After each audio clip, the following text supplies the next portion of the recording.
up, guys? How's everybody been doing? It's been a long time. Welcome back to Much's Wrench Set. Missed you guys. Had a lot going on. Sorry we haven't seen you guys in a long time. A lot of new changes coming in our lives. My wife and I are expecting our first child. Spent a lot of time just trying to get everything ready, prepping for that. Coming up here soon. I haven't been able to get all the quality content out to you guys that I want to, like always, but we're here. We're going to do it. Today we're actually back out here to Andy's. Andy, haven't been out here since we did the 454. But we're back out here. It was funny, after we did the episode where we built the 454 engine, a couple people asked about your 71? 79. Same thing. I'm just kidding. I knew it was a 79. Tell us about the Camaro. We had some people asking about it, what the story is, what the scoop. Some people thought I was buying the damn thing. Tell us about the Camaro. It's a car that I picked up from a buddy in West Virginia a couple years ago. It had been sitting since like 93 or something when he got it. And he tore into it, was planning on restoring it, found out there was more rust than he was wanting to deal with, which I don't think it was really that much rust. Bought it from him, brought it back here, started tearing into it, stripped the paint and primer that was on it off, so I see what I had working with. At some point, going to go back together. Basically, stock body, stock interior. I got that Blueprint 355 that was his old engine, got to go in it. I got a T56 6-speed to go in it. Do some suspension upgrades, minor stuff here and there. Basically, just stock, fun driver. You shift it, not an automatic. And this is her. I'm reminiscing a little bit. This was the motor I had in the 69 from, would have been 2006 to 2017? Like December 2017 when I swapped in the LS. This is the motor that was in it. 355 Blueprint crate. Good motor. Strong. Ran good. Once I did that LS swap, I just didn't need it anymore. So luckily Andy needed a motor for a project, so sold that to him. But like he said, 6-speed going in it. And I just had a turbo 350 auto behind it. So should be a little more fun now. So Andy, what are you thinking for suspension, brakes, all that? Like what kind of, are you going to go with some kind of Pro Touring suspension, or what are you thinking? A little bit kind of mix of stock. I want to do coilovers in the front, aftermarket lower arms, and probably leave the stock upper arms. I just want to be able to have the adjustability to match whatever the rear ends up being. Funny about the stance, it's got to sit just right. And I need to replace the rear springs. I figured I'd probably go with a stock type spring, lower the front down, give it just that little bit lower than the rear and call it good. And I had S10 rear brakes, like the later S10 Blazer rear disc brakes I got to go on the rear. And I recently found out that you can run Caprice front spindles and bigger rotors on the front. It supposedly all bolts on, so you can get bigger brakes on the front using factory junkyard parts. I'll probably do that. So it'll take B-body brakes? Yeah. What year? 77 through 90, I guess it would be. Well, heck, I don't know. I think it might. So is that like the old square kind of cop car? I think it's the same ones they use clear up into 96, actually. No. I think it's, well... Really? Yeah, they're very similar cars, but I think the spindles are actually the same on that far up now that I think about it. Huh. What are you thinking for wheels and tires? I don't know yet. What would you ideally have for wheels and tires? Ideally? Realistically, ideally. Hey, we can play it like the podcast. We can do dream wheels and tires and realistic wheels and tires. Realistic wheels and tires, we'll probably just get some stock Z28 aluminum wheels to put on it. The 15s? Yeah, the 15s. Ideally, I'd probably go with a 17 or 18 inch. That doesn't belong there.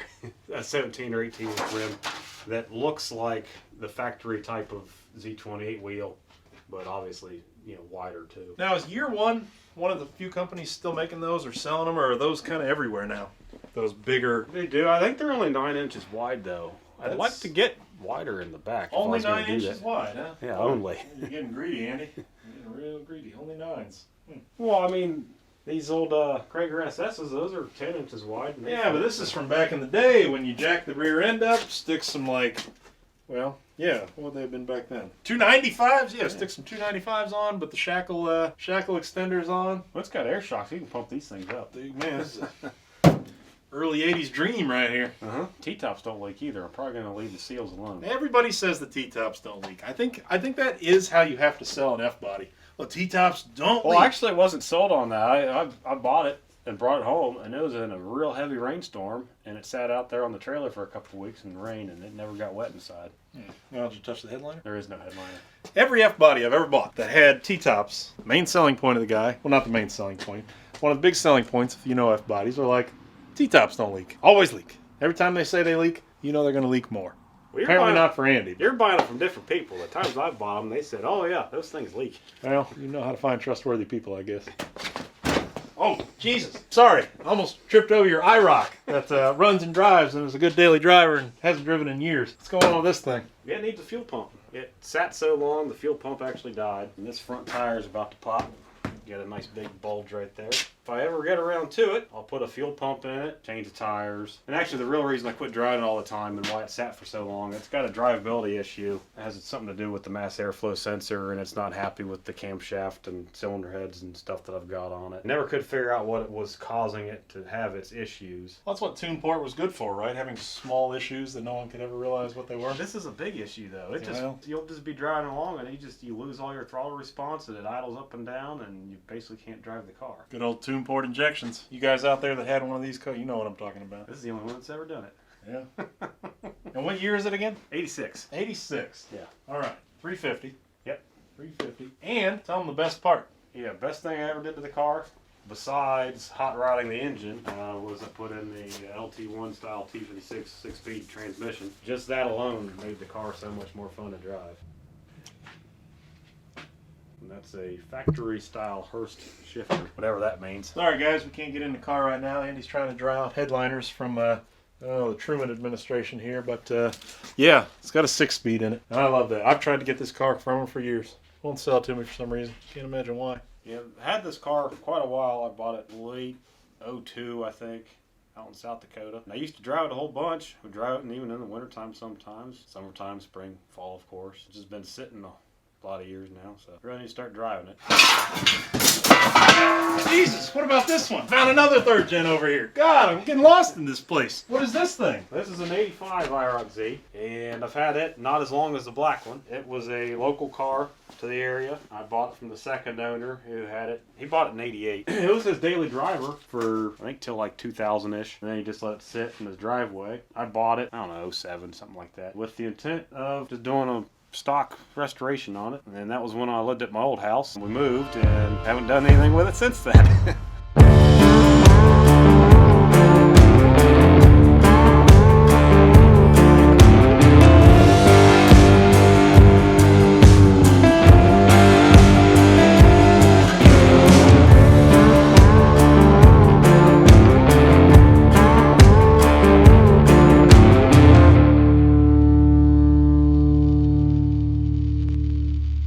So guys, it's a new year, 2020. Like I said, with the kid on the way, things are going to get a little busy, obviously, with the show. You know, we still want to bring these shows to you guys. You know, I just do them for fun, try to have a good time with them. But I did want to ask, like, do you guys have any topics you guys want covered? Any things you want to see? Things you want us to talk about? You know, we're happy to do, like, small snippets of the show. Little 15-minute segments. We hope to go back to some of our big podcasts eventually when we have more time. Kind of depends on how things are going, but with the new year here, there's a lot going on in the car world right now, a lot of big news coming out. So guys, as always, like I always say, if you guys have any questions, comment down below, send it to us on social media. We're on Instagram at Much As Wrench Set. Just reach out to us with any questions you got, anything you guys want to see. All right, Andy, your famous barn finds section, as they call it. What do we got going on here? What is this? This is an 86 Chevy Celebrity Eurosport Coupe cloned as a Eurosport VR. Now, since no one in the audience has any idea what you're talking about, because I have no idea, tell us what these are. Chevy's front-wheel drive A-body platform, like the Buick Century, Pontiac 6000, and old Sierra. Ran from 82 through end of the 90s on the Olds and Buick. Chevy Celebrity was 82 to 89, and then 90 for wagons. And this one was the Eurosport, which is like the handling package, blackout trim. You can still get them with a 4-cylinder, but at least was the fuel-injected V6. I've got the bumpers and spoiler and front air grill block-off panel and all that. It's from a 87 or 88 Celebrity Eurosport VR, which they only made, I think, a total of 1,200 of those. And being a front-wheel drive V6 platform, it's not really my type of car. You know, it's not really what I'm into, let alone do I know anything about them. But I think they're cool. They kind of have that G-body, you know, look to them, kind of like a... They're an economical G-body. Yeah, if, G-bodies were economical, 305 when they were misfiring, you could do okay on gas mileage. No, I just think it's a really cool car. You know, I don't know much about it. I just think it's a neat looking car, and especially yours, because usually when I see them, they're in a less than savory neighborhood up on blocks. But yours actually looks really good. Other than all the dirt and cat prints and stuff like that. Barn find. You put this in an Auto Trader ad and say barn find on it, automatic 30% more, right? Yeah, I suppose you could, yeah. But one of the things I like about the Celebrities and why I always have is they handle pretty well, even just the base model. But Eurosport with the F41 suspension, I kid you not, it handles its similar to a Camaro, and I've done some upgrades on this one. I've got trimmed the front springs, and I've got aluminum APV van springs in the rear, and rear disc brakes from Pontiac 6000, and big front brakes from a 95 Pontiac Transport van on the front. So it goes pretty well for being an old V6, but it stops great and handles really well. And then behind it, the twin to the car, except that is an actual Eurosport VR. It's an 88, which is the only year you could get a coupe and a VR. It's extremely rusty. Probably going to sit here for a long, long time. Looks like the kid's been in here. It's probably going to sit here for a long time until I get around to actually fixing all the rust on. I've got fenders and doors. Floor pan's actually pretty good. Trunk pan's okay. If I can find some good sections of quarter panel to cut out from a two-door, I'll be all set. Let's check out what I like over here. C10. Is this a 81? 84. 84. Yep. But you put on the earlier style grille, front end. Yeah, the clip is actually off of a 79. Got new, well, they're not new GM anymore. They're GM fenders I put on it. Put the 77 and 78 style headlight bezels on it. So technically it looks like a 78. And these are hot right now as rust falls out. Yeah, that's a very rusty hood. Yeah. Well. And it does not hold itself up either. What's going on under here? I got tired of the smoking 305 several years ago and the turbo 350 that usually didn't have reverse. So I put this stock 454 in it out of a motorhome along with the turbo 400 transmission. It looks pretty clean when I put it in there, but I've driven it for a few years and then it's been sitting here for a couple years too, not really getting used much. But it looks really good. I mean, even being a motorhome 454, I mean, you know, it's still a torque monster. You painted it. I mean, looks good. It's got a Holley 4-barrel on there. Yep. How's she run? It's a hoot to drive. It actually runs really well. It's still got a 256 rear axle, which is really tall. So I still get some highway economy, but still a little bit of a slug off the line. But So 256 with still a 3-speed auto, right? yeah. So I'd imagine it runs pretty low RPM then, right? Yeah, No, somewhere around 2,000, I think, at 60. 2,060 with no overdrive's pretty damn low.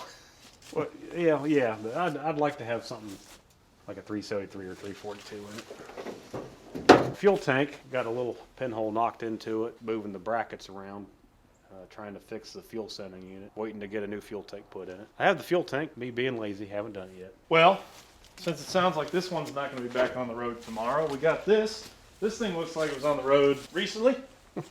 Maybe? Ish. Several years recently. It was driving when I pulled it in here. Probably if you aired up the tires and put some fresh fuel in it and a battery in it. What year is this? Fire up and go. It's a 70 Impala. 70 Impala. A lot of different body styles, coupe, sedan, hard top, and all that. And they actually had two different hard top coupe body styles. This one was what they call the custom coupe with the concave rear glass. Well, that's pretty cool. And you did used to daily drive this, right? I wouldn't really call it daily driving. I would drive it often in the lower months, you can say that. And it ran pretty good, huh? It's a bench seat car. I've got the factory, I think they're out of a 69 Caprice. I got factory bucket seats and console in it. I have not yet mounted the floor shifter and hooked it up yet though. Because I would think a lot of these would have been bench seats, right? Yeah, well in 70 they all were. You couldn't even get bucket seats anymore. So you put in the bucket seats and the center console. Let's see what's under the hood. It's an original 350 for the car.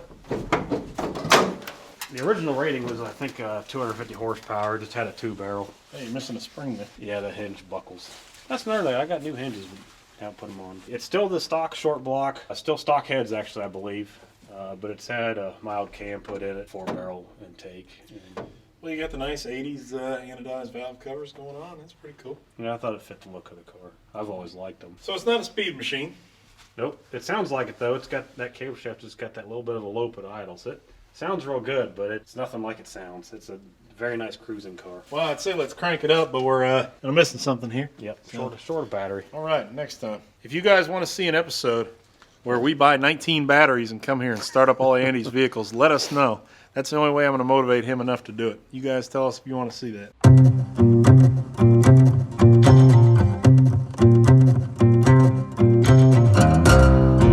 Andy, this behemoth. I feel like she's been in half of these videos.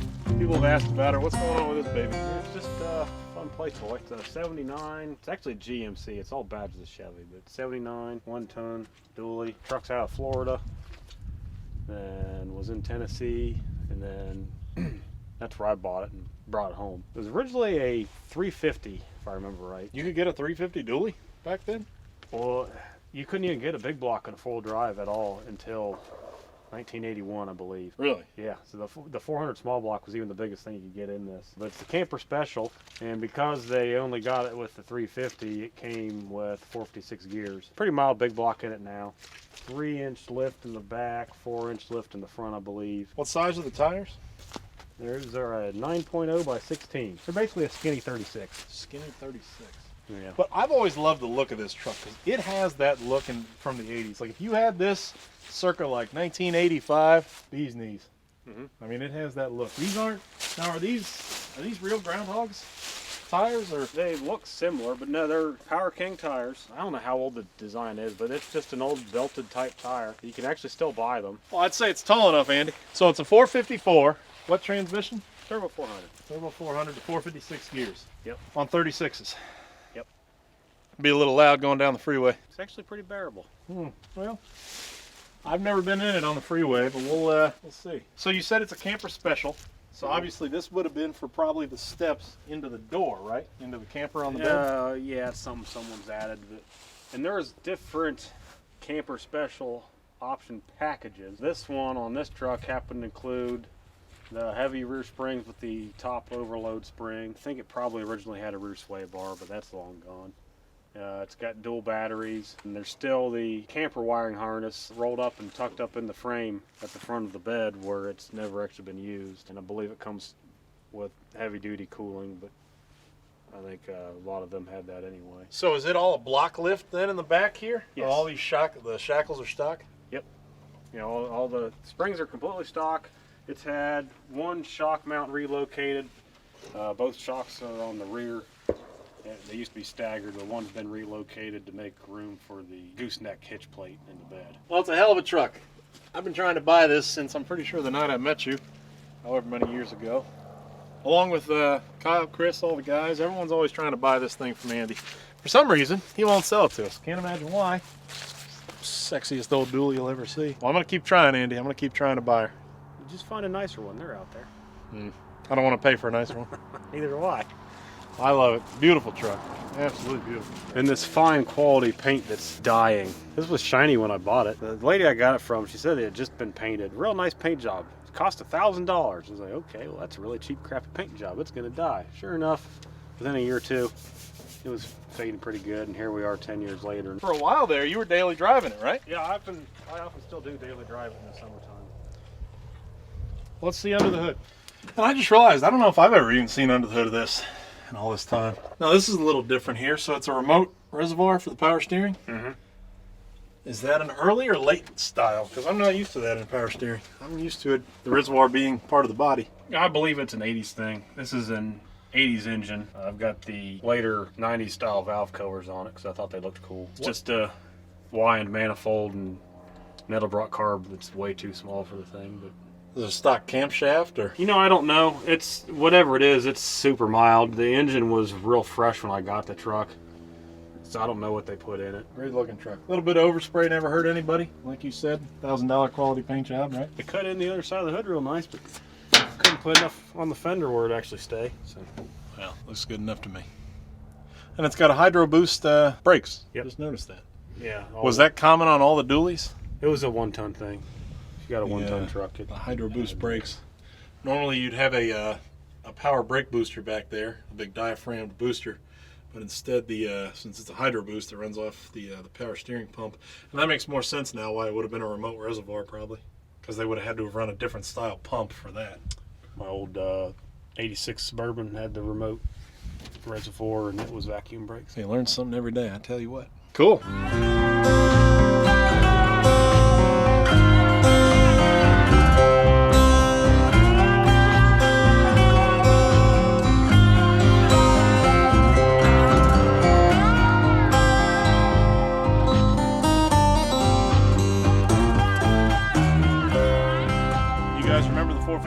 process that we built in the last episode or built the motor for. Well, we realized that we didn't give you guys any daytime shots of it here. So this is it, our 1990 454. What we didn't mention is that day, which actually you got to see it on the day we finished building it. It was for sale. What we didn't get to mention was that somebody realized they just couldn't live without it. So it sold that day. So that works out. I'm going to start bringing more cars over here, doing more engine swaps here. Anything that I want to sell, and Andy will just have to have it that way. Pop the hood. I don't know if that'll always work, but you can give it a whirl. Well, the cool thing is, I guess it's not cool for you, but soon after we got this done, one of your other Suburbans that you were driving every day had a failure. This became your daily. Yeah, it was just recently. Which There wasn't any sold on the roads. So I walked over here and started up. The battery was still charged. It started up, came right to life, and ran well. So I figured, well, that's a sign it's supposed to be driven. Well, not to pat ourselves too bad on the back, but you're daily driving the truck that we scotch-brighted by hand. The cylinder walls on, valves, put the heads on. I mean, the block, we hand scuffed everything. So we were trying to save money, but we always still do a quality job. So we did cut some corners in the sense of like how we did things, but we still put everything together right. Put it all back together. Very few aftermarket The parts. wrong thing the right way, as they say. Yeah, the wrong thing the right way. That's what we're all about here. But you know, we were still trying to turn a profit, save some money. We still put it all together right, and I think it shows because you've been driving it for how long now? Probably been 3 weeks. Wait, but we did it 3 months ago.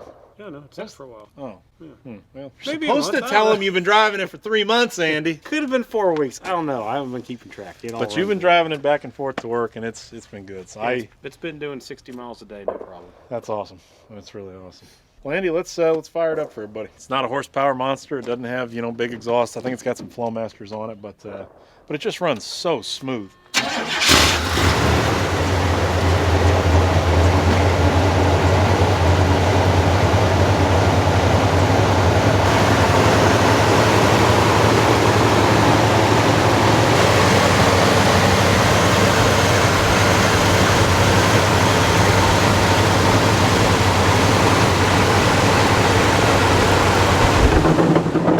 We even painted the hood. Mixed results.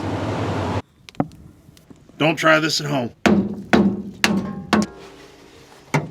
Well, Andy, thanks for letting us come out here today and invade your property and look at all your stuff. Really appreciate it. Guys, appreciate you watching. Like I said, we're going to try and keep bringing you quality videos here in 2020. Anything you guys want to see, any stuff coming up, cars you want to see more of, just let us know. Projects, things talked about, just give us a shout down below. As always, guys, really appreciate you checking us out, and we'll see you the next time on Much's Wrench Set.